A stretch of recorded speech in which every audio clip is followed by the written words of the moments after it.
हमने पहले भी कथाओं में कहा, हर महीने शिवरात्रि आती है, प्रत्येक महीने शिवरात्रि पड़ती है, और प्रत्येक महीने की शिवरात्रि पर अगर आपसे बन सके, आप दुनिया में अगर आपके पास में लोग कहें कि ये बहुत गरीब व्यक्ति है, बहुत साधारण व्यक्ति है, इसके पास धन नहीं है, वैभव नहीं है, सत्ता नहीं है, इसके पास खुद का मकान नहीं है, इसके पास खुद की प्रॉपर्टी नहीं है, इसके पास खुद की दुकान नहीं है, दूसरे के यहाँ काम करता है, इसके पास कुछ भी नहीं है, हम उनसे कहेंगे 12 महीने शिवरात्रि आती है, 5 जगह पर चढ़ाई हुई बेलपत्र, आप एक वर्ष 12 शिवरात्रि का एक नियम ले लो, 5 जगह पर बेलपत्र समर्पित करना सीख जाओ।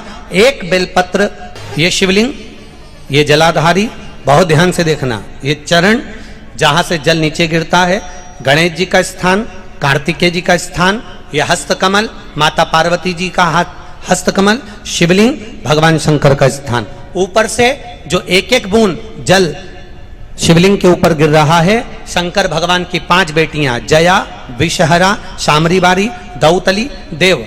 बीच में जो एक मोटी सी लाइन है वो शंकर भगवान की छोटी लड़की, क्या नाम है? अशोक सुंदरी। ये पूरे शिवलिंग का वर्णन। 5 जगह पर बेलपत्र, 5 स्थान पर बेलपत्र, 12 महीने की शिवरात्रि। आप दूसरे के यहाँ काम कर रहे हो, नहीं है नौकरी, नहीं है काम, दूसरे के मकान में रह रहे हो, खुद का मकान भी नहीं, खुद का प्लाट भी नहीं, खुद की प्रॉपर्टी भी नहीं, बहुत संघर्ष की जिंदगी जी रहे हो, ठेला धका रहे, लॉरी चला रहे, गाड़ी चला रहे, ऑटो चला रहे, अपने लिए करने का प्रयास करना।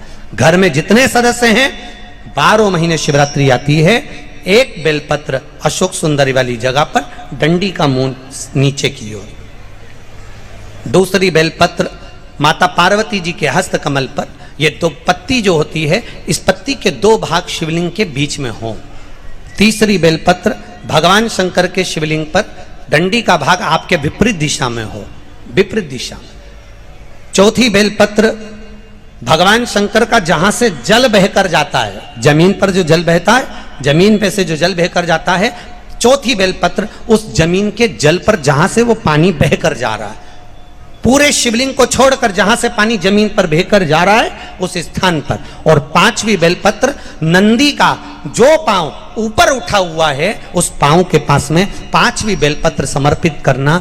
एक शिवरात्रि से लेकर 12 शिवरात्रि जो 1 वर्ष तक कर लेता है, 1 वर्ष अपनी कड़ी मेहनत के साथ में मेहनत पूरी करना। और ये 5 बेलपत्र हर महीने जो शिवरात्रि आती है उस पे समर्पित करना प्रारंभ कर दीजिए और मेहनत करना प्रारंभ कर दीजिए। आपको आपके कर्म का फल मिलेगा, साल भर के अंदर आप अच्छे बनकर बैठ सकते हैं। शिवरात्रि 12 महीने आती है, 12 महीने, हर महीने शिवरात्रि। और महाराज जब वो कृपा करता है तो कोई साधारण नहीं करता। आपको पहले भी कथाओं में कहा, आपको पहले भी वर्णन किया, आपको पहले भी निवेदन किया, आपको पहले भी कहा, देवता देते हैं तो पल्ला झाड़ कर देते हैं, देवता देते हैं तो पल्ला झाड़ कर देते हैं, और मेरा देवघर वाला देता है तो छप्पर फाड़ कर देता है।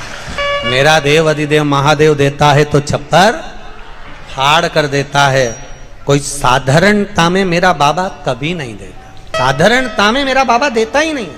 अभी हम यहाँ खगड़िया बिहार आ रहे थे, उसके पहले एक भक्त सीहोर मिलने के लिए आया और उसकी शादी को 9 साल हो गए थे। और टीवी के माध्यम से कथा सुनकर उसने सफेद आंकड़े की जड़ का प्रयोग करा था और 9 वर्ष शादी को हो गए थे संतान में। अब उसकी पत्नी ने एक बार पशुपति व्रत करा, संतान गर्भ नहीं ठहरा। दूसरी बार उसने फिर 1-2 महीना छोड़कर फिर पशुपति व्रत करा, गर्भ नहीं ठहरा। तीसरी बार फिर पशुपति व्रत करा, गर्भ नहीं ठहरा। चौथी बार पशुपति व्रत करने के लिए आतुर हुई और बाबा की कृपा, पहला सोमवार पूरा हुआ और डॉक्टर ने बोला कि तुम्हारा गर्भ ठहर गया। डॉक्टर बोले तुम्हारा गर्भ ठहर गया, यहीं ऊपर डॉक्टर बोले तुम्हारा गर्भ ठहरा। 9 महीने पूर्ण हुए। डॉक्टर ने जब अल्ट्रासाउंड करा, जांच करी, तो उस जांच में निकला कि इनके गर्भ में 1 बच्चा नहीं, 2 बच्चा नहीं, माला लाओ ना, जब गर्भ की जांच हुई और अल्ट्रासाउंड कराया, सोनोग्राफी कराई, तो मालूम पड़ा इनके गर्भ में एक बच्चा नहीं, 2 बच्चे नहीं, 3 बच्चे गर्भ के अंदर हैं। अब बड़ा आश्चर्य हुआ। जो माँ थी जिसका गर्भ ठहरा था वो बेचारी घबरा गई, अब करें तो करें क्या, क्या करा जाए। आखिरी में पति ने कह दिया तो चिंता मत कर। सियोर वाला महाराज कहता है सारी समस्या का हल 1 लोटा जल, शिव जी को 1 लोटा जल चढ़ाएंगे, रोज पिएंगे। डॉक्टर ने कहा है 3-3 बच्चे हैं, इनका ग्रोथ होना बड़ा कठिन है। पूरे 9 महीने जल चढ़ाकर दोनों पति पत्नी पैदल मंदिर तक जाना, जल चढ़ाना, पीना, और बाबा की कृपा से गर्भ से 3 पुत्रों ने जन्म लिया। शिव की कृपा। हमारे सुनील के पास वो फोटो भी होगा, जरा आस्था चैनल पर अगर बन सके तो मोबाइल में से वो फोटो जरूर चलाएं। 3 बच्चों को हम गोदी में लिए हुए हैं। उसको लेकर जब वो सीहोर आए कुबेरेश्वर धाम को प्रणाम करने, तो वो तीनों बच्चे हमारी गोदी में दिया। हमने कहा ये शिव कृपा नहीं तो और क्या है। शिव करना, ये शिव की उदारता, ये शिव की कृपा।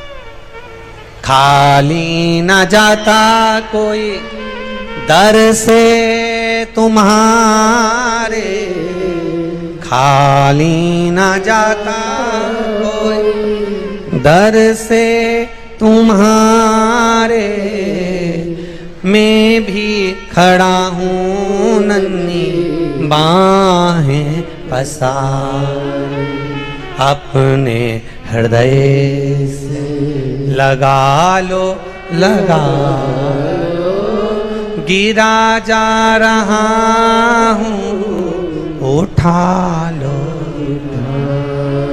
एक विश्वास के साथ इस खगड़िया गांव में कहना चाहूँगा, इस खगड़िया बिहार में कहना चाहूँगा, अपने दिल की बात इस माँ कात्यायनी की भूमि पर कहना चाहूँगा, इस खगड़िया में कहना चाहूँगा कि जिसने इस कथा को दिल से सुना है, जिसने शिव महापुराण पर विश्वास किया है, मेरे भोलेनाथ ने उसका हाथ पकड़कर पार किया है, ये निश्चित है। आप अगर वो सुनील दिखाना बाबू कैमरे से, प्रयास करना कि उसको चैनल पर दिखाया जाए। तीनों बच्चों के फोटो, एक विश्वास के साथ में, एक एनर्जी के साथ में, एक बल के साथ में, अग्रण्यता हो। आपका भरोसा पक्का रखिए। ये 3 बेटों ने पत्र लिखा कि हमारी नौकरी लगी, इन्होंने विश्वास पक्का रखा, अपना कर्म करा, अपनी मेहनत करो। मेहनत करने के लिए कभी पीछे मत हटना। गीता जी में भगवान कृष्ण कहते हैं मेहनत से पीछे मत हटो, कर्म करते रहो। शंकर भगवान नंदी को ज्ञान देते हैं तो कहते हैं मेहनत करो, करो, कर्म से पीछे मत हटो। भगवान शंकर ने भस्मासुर को जब ज्ञान दिया, सोने का कंकण दिया, तब कह दिया कर्म करना। भगवान शंकर ने लंकाधिपति रावण को जब सब कुछ प्रदान करा तो कह दिया अपना कर्म से पीछे मत हटना। भगवान शंकर कर्म कहने करने का वर्णन करते हैं, मेरा शिव कर्म को प्रधान मानता है। कर्म करो और कर्म के साथ में विश्वास पक्का रखो। जब हमारा विश्वास, जब हमारी दृढ़ता पक्की होगी तो ये निश्चित है हमें शिव तत्व प्राप्त होगा और हम जो चाहेंगे वो मेरा भोलेनाथ प्रदान कर देगा। ये शिव तत्व की प्राप्ति तब हो जाती है। आप मित्रता 200 से, आपके क्लास में 200 लोग हैं, 200 लड़के हैं, 200 बच्चे हैं, उनसे मित्रता मत रखो।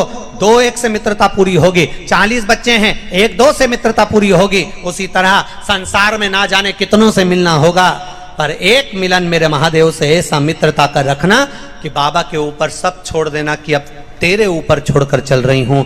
मैंने सुना शिव महापुराण में कि तू एक कंकर में शंकर समाहित होता है। मैंने सुना शिव महापुराण में एक लोहे के टुकड़े को भी तू सोना बना देता है। मैंने सुना शिव महापुराण में एक कांच के टुकड़े को तू हीरा बना देता है। मैंने सुना शिव महापुराण में कि 12 शिवरात्रि का जो वर्णन है करा, 12 शिवरात्रि का जो स्मरण करा, 5 बेलपत्र का जो वर्णन किया, वो बेलपत्र का मैं भी उसको चढ़ाना प्रारंभ करूं। 12 शिवरात्रि पूरी होगी, मेरा देव अधिदेव महादेव सुनेगा जरूर और मेरी झोली भरेगा जरूर। अब इसमें एक नियम भारी है, वो नियम का स्मरण करना कि नियम कैसा चाहिए। आप कर्जे में हो गए, परेशान हो गए, टेंशन में आ गए, जिंदगी बेकार सी लग रही है, निवेदन है मेहनत करना। जो काम को कर रहे हो, जो दुकान लगा रहे हो, जो कार्य कर रहे हो, ठेला चला रहे हो, ऑटो चला रहे हो, चलाते रहो, पर उसके साथ में बाबा पर भरोसा रखो। इसमें एक नियम भारी है। कौन सा नियम? कि मान लो 12 शिवरात्रि में आप एक दो शिवरात्रि शिव जी के मंदिर पहुंच गए, तीसरी शिवरात्रि पर भूल गए या किसी कारणवश कहीं दूर चले गए, ना जा पाए, तो घर के जितने सदस्य हैं सबसे निवेदन है कि 12 महीने की शिवरात्रि का नियम बना रहे हो तो घर के सभी लोग बेलपत्र चढ़ाने का नियम बनाओ। उसका कारण यह है, घर का एक व्यक्ति अगर बाहर चले भी गया, घर का दूसरा व्यक्ति शिवरात्रि को भूल भी गया, घर का तीसरा व्यक्ति किसी कारणवश काम में लग भी गया, तो घर का चौथा व्यक्ति तो शिवरात्रि याद रखेगा और हमारा नियम पूरा हो जाएगा। नियम पूरा हुआ तो हमारा कार्य पूरा। हम उस नियम को पूरा करें, हम उस कार्य को पूरा करें। मेरे बाबा दया करना, मैं तेरे भरोसे हूँ। भोले बाबा दया करना, मैं तेरे भरोसे हूँ। ना घर के भरोसे हूँ, ना परिवार के भरोसे हूँ। मेरे बाबा दया करना, मैं तेरे भरोसे